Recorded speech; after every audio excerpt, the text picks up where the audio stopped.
Hi, hola. Mi primer viaje. Documenta número 1 del cero. Empezamos. Si no lo han visto, pueden ir a ver el video. Ahí está en mi canal en directo. Emisión en directo. En mis videos. Viaje.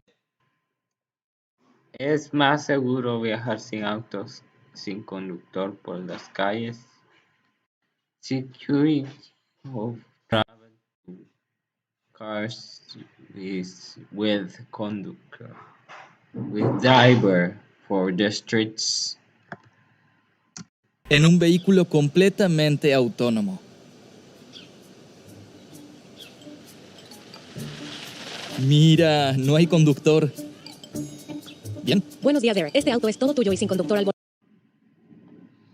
Auto sin conductor, pero ¿es eléctrico o no es eléctrico? volante. Me gusta mucho la idea de los autos completamente autónomos, pero es extraño entrar a uno sin conductor y solo confiar en el automóvil. Les contaré luego cómo me fue en el viaje y qué me pareció. Y para que sepan, este video está auspiciado por Waymo. Weijo. Comienza el viaje. Asegúrate de que tu cinturón esté abrochado. Por cualquier consulta, presiona el botón de ayuda para hablar con la asistencia al pasajero. Ok, veamos a dónde vamos. Está mirando ese auto de allí. ¿Qué hará ahora? ¿Ah? ¿Ah? Avanza luego de qué pasó. No hubo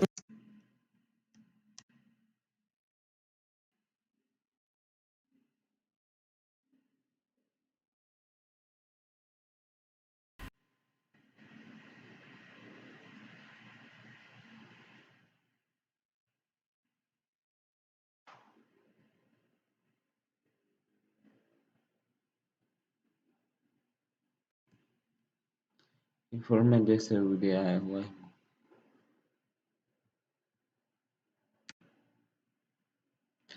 A Weimo is effective the hair we do.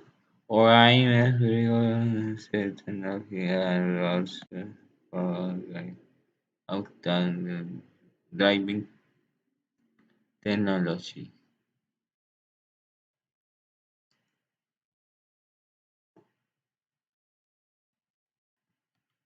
Waymo.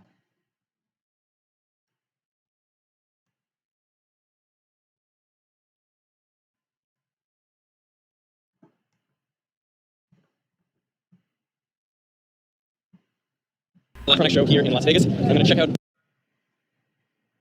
the future of driving. Did I get it? Am I near? Oh, I felt it. That really felt like pushing a button. In this concept car, there's a holographic menu screen. It works by projecting an image above this panel, and then it uses this camera here in the steering column to determine where your finger is. And when it detects your fingers in the right spot, it uses ultrasound from these speakers to provide haptic feedback. You can actually feel it in your fingers. It's like a little buzzing. But what I really want to try is not driving. I can actually talk to the camera? Are you sure that this is a good idea? So here's a question. How much should you trust an autonomous car? This car is now driving itself, but I need to be ready to take over at any time. I'm still legally responsible if something happens to the car, right? Yeah. But in the coming years, cars are going to take over more and more of the responsibility for driving safely. And that has led a lot of people to consider the moral dilemmas faced when programming self-driving cars. The question is, what sort of ethical framework should we program into autonomous vehicles? So it needs to make a decision. Swerve left into an SUV or swerve right into a motorcycle. Okay, so we can to make a tough choice, but the real men are injured. And the problem Highways. So even as could save. distracted driving resulted in at least 3. In my view, we're used to there being a driver in an elevator, so compromise just makes people comfortable. Have many fewer degrees of freedom than a car. Autonomous mode are actually safer, studies show, than when pilots can take control. I think the moral dilemmas over is a distraction from the main problem. The longer we wait vehicles on the road, the more people will die. And that is the real moral question. That was cool. Now let's check back for the CES. Perfect.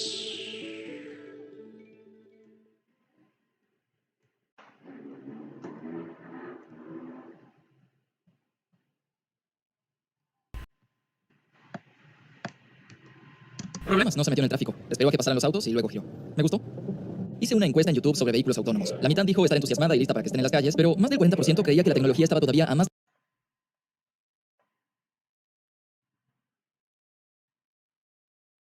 de 10 años de distancia. Y para estos últimos tengo una noticia. Y es, bueno, no hay conductor en este auto. Estoy dentro de un automóvil completamente autónomo que está conduciendo por los suburbios de Phoenix, Arizona. Sé que en ciertas partes del mundo las calles no están lo suficientemente en buen estado o que no todos respetan su carril y que sería muy difícil para una computadora conducir allí. Pero en condiciones apropiadas, la tecnología es funcional. Allez, on fait un petit test. Est-ce que tu comprends ce que je te dis là? Sans sous-titres? Sérieux? Dans tous les cas, j'ai la solution pour toi. Eu y algunos dos melhores experts de idioma do Brasil e do mundo, temos alguma coisa especial para você. A segunda edição do Fluency Hackers, o evento que vai revolucionar a forma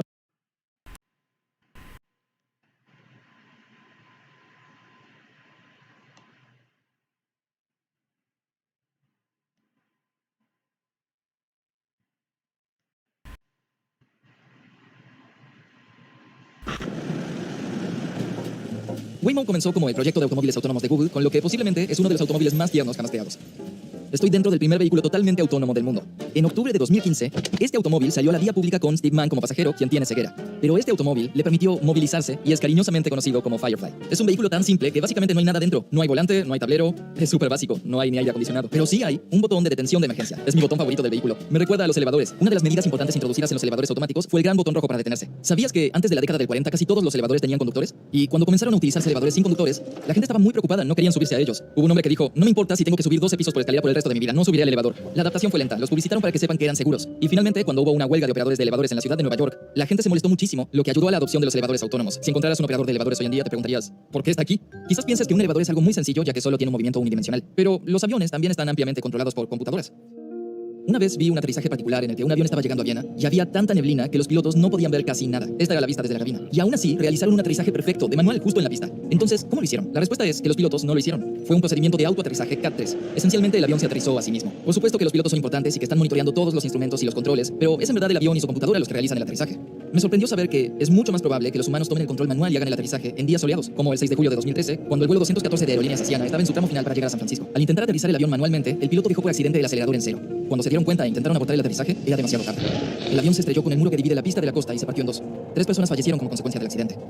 Creo que lo contraintuitivo tiene que ver con que esperamos que los humanos sean mejores, especialmente en situaciones difíciles. Pero si hablamos de aviones, si el clima es malo, en verdad es mejor que el avión se conduzca a sí mismo. La pregunta obvia aquí es, ¿queremos lo mismo con los autos? Existen muchos niveles de autonomía y hasta el 4.º nivel todos precisan un humano que sea responsable y tome el volante en todo momento. En los comienzos del proyecto de vehículos autónomos de Google, tenían uno que aún no era nivel 4 y requería un conductor humano. Permitían a los empleados de Google utilizar los autos, pero tenían que controlar el volante. Le informaron a los voluntarios que ellos eran responsables de los vehículos en todo momento y que serían constantemente grabados mientras estuviesen dentro. Pero aún así, al poco tiempo, los ingenieros observaron que los conductores revolvían sus bolsos, revisaban sus teléfonos, se maquillaban y hasta dormían en el asiento del conductor. Los conductores estaban confiando demasiado en la tecnología, lo que hace a los vehículos casi completamente autónomos potencialmente más peligrosos que los autos regulares. Por ejemplo, si el conductor está distraído o no está listo para tomar el control. Por este motivo, Waymo decidió que la única forma segura de proceder era con un automóvil que tuviese por lo menos nivel 4 de autonomía. En este depósito se dejan los automóviles cuando no están en las calles. Y aquí también se monitorean todos los viajes en curso. Aquí trabaja mi equipo. Hay básicamente 3 equipos. Uno es el equipo de despachadores de la flota que se encargan de que todas las misiones sean asignadas cada día y de que se completen con éxito. Y tienes el equipo de asistencia al pasajero que toma las llamadas. Gracias por llamar a asistencia al pasajero. Soy Paula. ¿Cómo puedo ayudarlo? Completé mi viaje, pero no quiero bajarme y quiero seguir viajando. ¿Puedo hacerlo? No veo ningún viaje iniciado. Aguardé así consulta con mi equipo. ¿Sí? Bien. Dejé todas mis cosas en el auto. Espero que regrese. Creo que aún existe mucha resistencia en términos de la confianza en el vehículo. Te preguntan, ¿cómo se siente estar en un vehículo sin conductor? Yo fui la primera en hacer viajes en la calle sin conductor alguno y de noche. Siempre les comparto mi experiencia. Te lleva 1 o 2 minutos olvidar que estás en un automóvil autónomo. Si el sistema realmente te da un sentimiento de seguridad y ves algunas maniobras, en menos de 2 minutos estarás conversando con quien esté a tu lado y no prestarás atención a lo que sucede. Ok. El indicador de que doblará no hace ningún sonido, así que no sé cuándo lo hará. Pero si estuviese mirando el mapa lo sabría. Tenemos el sesgo de creer que somos mejores para ciertas tareas de lo que realmente somos. Como creer que las personas somos buenas para conducir. Los estudios muestran que el 74% cree que conduce mejor que el promedio. Piénsalo. En el siglo XX, 60 millones de personas fallecieron en accidentes viales. Eso es la cantidad de muertes de una guerra mundial. Y solo podemos responsabilizarnos a nosotros. La Junta Nacional de Transporte y Seguridad identificó que el error humano es la causa del 94% de los accidentes. La mayoría de estos serían imposibles de cometer por una máquina. Cada año, al retroceder el auto en una calle o en espacios para estacionar, en los Estados Unidos mueren hasta 200 personas. Y son comúnmente ancianos o niños, los hijos de conductor. Es horrible. Y se debe a que no tenemos ojos en la parte posterior de la cabeza. E incluso las cámaras de los autos tienen puntos ciegos. Pero si tienes un vehículo que tiene LiDAR y radar y 29 cámaras, simplemente no vas a atropellarlos. Bien arriba, aquí en el techo, hay un LiDAR 360. Puedes ver todo alrededor del automóvil hasta unos 300 metros. El LiDAR funciona disparando rayos láser invisibles que escanean el entorno millones de veces por segundo y luego detecta cuánto tarda en regresar la reflexión, lo que le ayuda a determinar cuán lejos está un objeto. Así que lo que está haciendo es como pintar una imagen 3D del mundo. Hay 29 cámaras en este vehículo y esto te da una visión de 360 grados completa. Te da vista a corta distancia de lo que está justo al lado, así como vista a larga distancia hasta 500 metros. Puede detectar un cartel de detenerse o una senda peatonal 500 metros antes. ¿Cuántos de nosotros tenemos una visión tan buena? También hay un micrófono en el techo para oír lo que está sucediendo en el ambiente. Si hay sirenas, el auto se detendrá al costado de la calle. Tiene que poder responder a los vehículos de emergencia. Lo que quiero ver es cómo funciona en un estacionamiento, donde hay personas conduciendo de formas inusuales y posiblemente peatones caminando. Wow, eso fue una frenada brusca. El auto se detuvo bruscamente ahí. Creo que vio a esa persona acercándose con el carro sobre la acera. Algo interesante que hace el vehículo es no solo ver dónde están las cosas y hacia dónde van, sino también predecir a dónde es posible que vayan. Así que este vehículo no tiene solo un potencial futuro. Está constantemente imaginando, bueno, puede cruzar en esa esquina o puede seguir caminando o quizás doble a la izquierda. Y debe estar preparado para todas esas diferentes opciones. Y hasta evalúa cuán posibles son según él esas opciones, si cruzará aquí o si seguirá derecho o si doblará. Y puedes verlo en el grosor de las líneas en el gráfico simulado que tiene. Hace algunos años, muchos hablaban acerca de que un vehículo autónomo debía tener la capacidad de definir a quién golpear en el caso de un accidente. Algo así como elige un huérfano o a una monja. ¿Debe el auto golpear al motociclista que usa casco porque su Las complicadas éticas de los vehículos autónomos. Bueno, yo opino si es verdad, bueno, sí, prácticamente.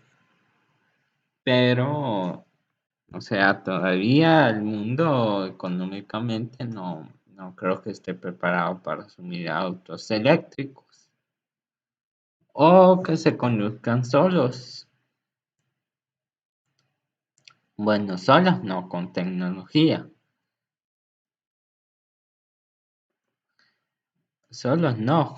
serían menos severas o el que no usa casco porque no se protegió a sí mismo de manera correcta? Si estuviesen programados para chocar De los accidentes no son así, las muertes, entonces el dilema moral real es el de no introducirlos en las calles por nuestra tendencia. Es fundamental lo que darás al azar a un conductor. De los estándares de seguridad necesarios. Si eso es cierto, quiere Lanzar esto en áreas más grandes y kilómetros para sentirnos cómodos estadísticamente hablando. estos vehículos. Si eres un conductor promedio, deberías conducir cualquier conductor humano, porque han acumulado información de más de 32.1 millones de kilómetros de vías públicas. Visual Studio Code es un editor de código muy potente. Es mi favorito a día de hoy, ya que es muy ligero, no es tan pesado como un IDE y se le pueden añadir diversas funcionalidades debido a la gran cantidad de plugins, themes, snippets de código que existen. En el vídeo de hoy te quiero mostrar cuál es el plugin que considero más potente a día de hoy, y ese es Tabnine. Tabnine, como dice su página web, te sirve para escribir código más rápido debido a autocompletado gracias a inteligencia artificial. Aplica algoritmos de Machine Learning basados en el modelo GPT-2 de OpenAI, por lo que entiende el lenguaje. Bueno, esa era inteligencia artificial a programar. Yo he programado, pero no tanto, pues. He programado una calculadora, cosas así. Pero no creo que sea suficiente como para hacer alguna otra cosa. Programar con imágenes, programar con objetos, lenguaje C, entonces, no sé. Si eres un conductor promedio, deberías conducir por 1000 años para acumular esa clase de experiencia. Y toda esa experiencia puede usarse para entrenar a los sistemas, para ajustar el software a través de todos los vehículos de la flota. En 2019, Waymo publicó un estudio con datos sobre 9.8 millones de kilómetros de conducción autónoma en el área metropolitana de Phoenix. De los 18 accidentes que se produjeron, ninguno fue tan serio como para que haya víctimas ni heridas significativas. En el informe de seguridad hallaron que algunos tipos de accidentes habían sido eliminados por este sistema de conducción autónoma. Por ejemplo, el auto no se sale del camino y no golpea objetos estacionarios. Los humanos son los que hacen esas cosas. Si observas los 8 tipos de accidentes principales que sucedieron con estos vehículos durante más de 9 millones de kilómetros, absolutamente todos involucran a un humano de otro vehículo haciendo algo estúpido, como conducir en el carril incorrecto, o no frenar en un semáforo, o un cartel de detenerse, o no ceder el paso, o ir más rápido de lo permitido. Hubo 3 incidentes que involucraron vehículos Waymo y peatones. Pero en los 3 casos, el automóvil estaba detenido y el peatón, ciclista o patinador fue quien se estrelló contra el vehículo. Waymo además toma información del mundo real y la coloca en simulaciones y la reformula. Entonces agregan a un ciclista yendo rápido o lento o hacen que un auto gire veloz o lentamente. Cambian estos parámetros y variables y ven lo que el software haría. Y entrenaron el software con 32.000 millones de kilómetros de conducción adicionales, no en las calles, sino en la simulación. Eso es 1000 veces más de experiencia. Otra vez. La pregunta, creo yo, es ¿cuándo subirse a un automóvil autónomo se sentirá igual que subirse a un elevador? Porque creo que sucederá más pronto de lo que piensas. Me gusta esta tecnología, pero honestamente al subir al automóvil no estaba seguro de cómo me sentiría. Estaba un poco inseguro, pero al ver que se manejaba con tanta confianza, es decir, conducir de esas cosas que no puedes ocultar si es bueno o malo, basta saber qué sucederá si hay un auto estacionado o un ciclista o un peatón, y maneja todas esas situaciones con tanta seguridad y facilidad que pude dejar de preocuparme. Luego de pasar algunas de tus pruebas mentales piensas, está bien, creo que estaré bien. Sí, sentí eso mismo. Mucha gente, el transporte será más económico. Estar aturado en el tránsito es ejecutar un hermoso baile al conducir miles de muertes solo en los Estados Unidos. Estoy entusiasmado. También yo, créeme, de verdad, no tolero más viajar al trabajo. Me encantaría sentarme y trabajar en el viaje de ida y vuelta. O ver una película. O dormir, sí. Bueno, y oímos este.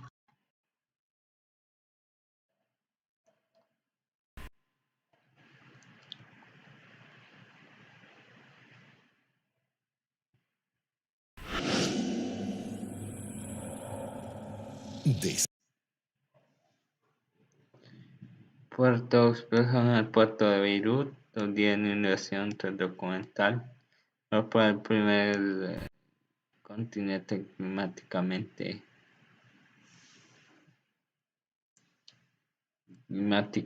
neutro.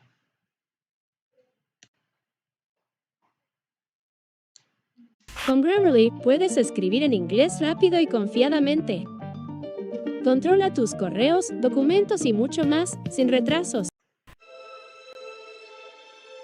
Viven casi siempre ocultas, escondidas en la tierra. Son pocas las que llegamos a apreciar en la superficie. Las raíces son asombrosas. Tienen una vida propia, secreta, y poseen habilidades extraordinarias. Las raíces son pequeños reactores fascinantes que mantienen vivo el brote de una planta, y con ello mantienen vivos ecosistemas enteros. La ciencia ha tenido olvidadas las raíces durante demasiado tiempo. La planta no termina en el suelo, sino que en ese suelo hay todavía buena parte de la planta, y eso no hay que olvidarlo. Precisamente esa parte invisible de la planta tiene el potencial de ayudarnos a resolver ciertos problemas de nuestro tiempo, evitar la erosión del suelo, mitigar el impacto del cambio climático y garantizar la alimentación de una población mundial en aumento. Los científicos están investigando esta parte de la planta que no se ve y que ahora están dando a conocer.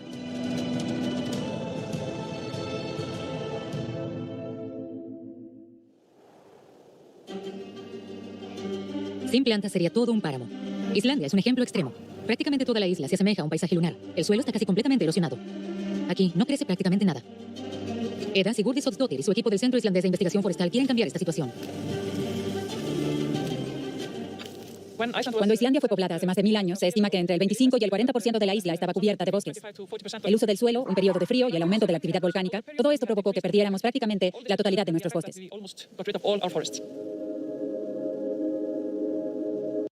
Es grandes y saludables. Que contra la erosión, plantado y nacen todas las raíces, alimentos, los organismos.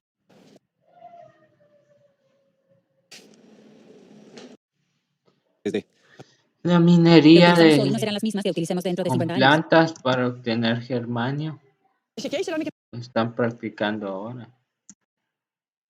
Cuanto más sepamos, para ello, no es frecuente. Es diminutas. Mantienen su lugar.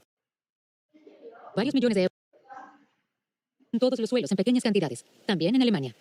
Invisibles para nosotros. Lo más interesante es averiguar en qué parte de la planta termina el germanio. En el caso del germanio, las concentraciones más altas se encuentran en las partes aéreas de la planta, principalmente en las hojas. Las raíces absorben el elemento, pero lo transportan muy rápidamente a las partes aéreas de la planta. Aquí las tecnologías. Y hay también muchos otros. Primero, se llevan las plantas a una planta de biogás. Del germanio. Un momento, lleguemos a tener en nuestras manos teléfonos inteligentes, que tal vez mi hija sostenga en su mano naturaleza.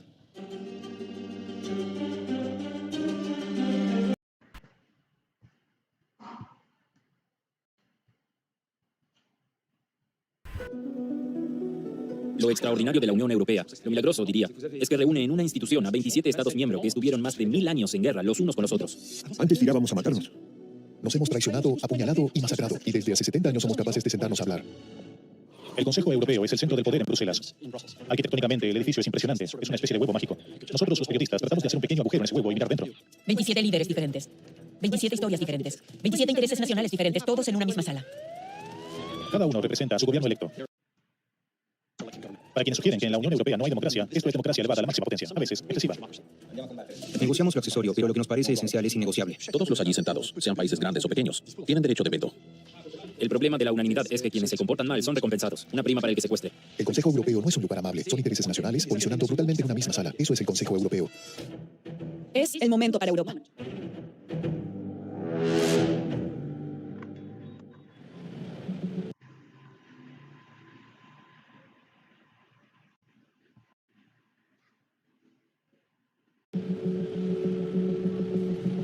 Tras 80 horas de reuniones, el Consejo Europeo aún no ha llegado a un acuerdo.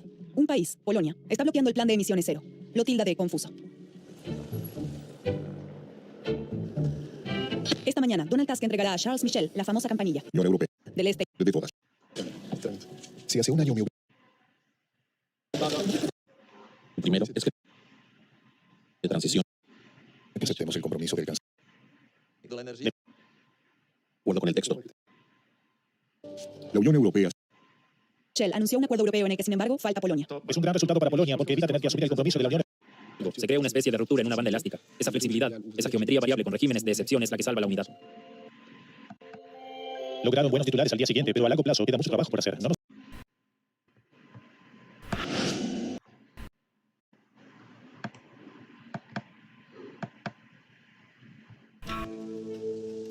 Estamos en una fortaleza en el distrito berlinés de Spandau. La patóloga de fauna silvestre Gudrun Wiebelt estudia enfermedades infecciosas en pequeños mamíferos como ardillas y murciélagos. Alex Greenwood es profesor en enfermedades de animales salvajes en Berlín. Su investigación conjunta muestra que una colonia de murciélagos como esta podría ser la cámara de incubación para la próxima pandemia. Casi todas las enfermedades conocidas, especialmente las enfermedades virales, son virus de la fauna salvaje, es decir, enfermedades de animales salvajes. Estos virus tienen millones de años y los animales existen desde hace una eternidad. Así que en realidad lo que ha cambiado es nuestro comportamiento con la naturaleza. Los murciélagos tropicales viven en un recinto especial en el sótano de la ciudadela. Algunas de las 1.400 especies de murciélagos en todo el mundo parecen ser perfectos portadores de virus. Los murciélagos son mamíferos como nosotros y viven en grandes grupos. En la naturaleza vuelan hasta 15 kilómetros, con lo que pueden propagar patógenos ampliamente. Es inevitable que sigan ocurriendo pandemias. Toda la humanidad ha tenido que luchar contra las pandemias y seguirá haciéndolo. Y cuanto más invadimos los hábitats de los animales salvajes que antes estaban aislados y con los que en realidad no habíamos tenido ninguna interacción, mayor será la probabilidad. Los virus son muy peligrosos para nosotros, los seres humanos y otros seres vivos. Sin embargo, los virus también pueden curarnos. En el transcurso de la evolución, han sido de forma decisiva en la vida de nuestro planeta. Los tropicales transmiten el ébola y la rabia. Además, la afectada muere después de aproximadamente 2 días. Al contrario, se comen todas las El Instituto Bernard Nock. En la superficie de muchos virus se encuentran ramificaciones que parecen púas o espinas. Una de cada 3 personas por mililitro de agua del lago o de mar. Eso significa que lo que tenemos aquí es 100 veces más. Si lo piensas, se trata básicamente de un número. Hay más virus aquí que humanos en la Tierra. Y si miras el lago en su conjunto y observas cuánto representan 100 mililitros, te puedes hacer una idea de qué números o dimensiones son de los que estamos hablando. No hay ningún lugar del mundo donde no haya virus. Todos los ecosistemas se basan en ellos. Esto también le sucede a los humanos. Difícil diferenciar. Los también se encuentran en ADN y luego, por un retrovirus específico, consigue que la placenta se ancle en el útero y permita el desarrollo del embrión. Angelo Rajoli encontró lo que buscaba en enero de 2020. Creadores normales. Si hay hinchazón, enrojecimiento. La cuarta forma también. Unas pocas semanas. De golpe, se liberan muchos componentes. En terapia, el melanoma continúa expandiéndose por su pierna. 20.000 personas mueren cada año en Alemania a causa de este tipo de cáncer agresivo. Con apetito e hizo un gran trabajo, sin duda. Más o menos para cada tipo de tumor. El siguiente paso es vacunar. Top-down control. También hay un control desde abajo, que se llama bottom-up, y esos son los virus. En principio, los virus están ahí y controlan el número de bacterias. De lo contrario, nadaríamos o viviríamos en una sopa de bacterias. Los virus matan a las bacterias para que podamos vivir. Y esas bacterias muertas también significan alimento. Cada minuto, los ataques de virus en el agua crean alrededor de 100 millones de toneladas de biomasa en todo el mundo. Sin los virus, en los océanos del mundo, la cuna de la vida, no habría espacio ni nutrientes para una vida superior. Sin los constantes ataques de los virus a las bacterias, la Tierra sería menos biodiversa y menos rica en individuos. El que nosotros podamos hacer nuestro trabajo depende en gran medida de que los virus hagan el suyo. Los virus siguen siendo una gran amenaza para los seres humanos. Al mismo tiempo, forman parte de nosotros. Sin virus, ni siquiera existiríamos. Ni tampoco el mundo tal y como lo conocemos.